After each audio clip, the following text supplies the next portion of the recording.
Tahukah kamu, kapal perang ini menjadi salah satu kapal yang ikut mengakhiri perburuan peri terkenal dalam sejarah angkatan laut, yaitu penenggelaman KMS Bismarck.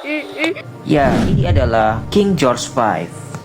Dalam lintasan sejarah maritim dunia, HMS King George V berdiri sebagai salah satu pencapaian taktik perkapalan Inggris yang paling ambisius pada masanya. Sebagai unit utama dari kelasnya, kapal perang ini merupakan manifestasi dari modernisasi Angkatan Laut Kerajaan Inggris dalam menyongsong dinamika Perang Dunia Kedua. Dibangun melalui keahlian Vickers Armstrong di galangan kapal Newcastle upon Tyne, peletakan lunas kapal bernomor umur 41 ini dimulai pada 1 Januari 1937.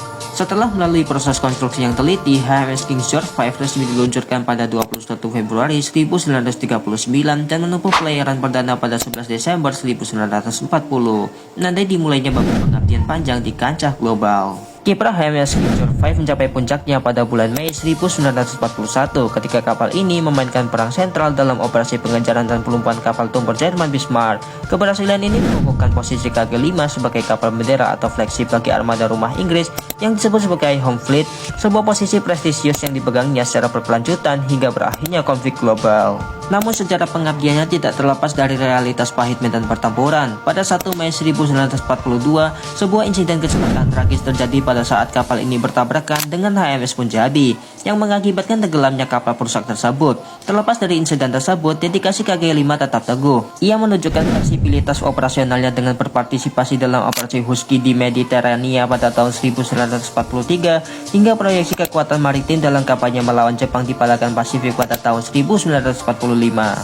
Seiring dengan transisi geopolitik pasca perang, fungsi HMS King George V pun mengalami reposisi. Pada Desember 1946, kapal ini dialihfungsikan menjadi kapal tempur latih dengan tugas instruksional yang resmi diemban mulai November 1947.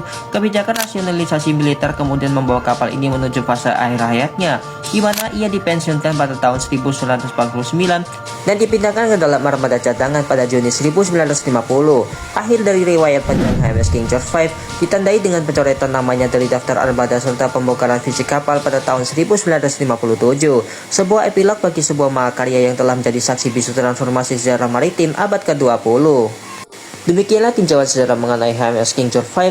Terima kasih telah menyimak ulasan mendalam ini. Bagi Anda yang memiliki ketertarikan mendalam pada narasi sejarah militer dan teknologi maritim, kami mengundang Anda untuk terus mengikuti kanal ini untuk eksplorasi sejarah selanjutnya.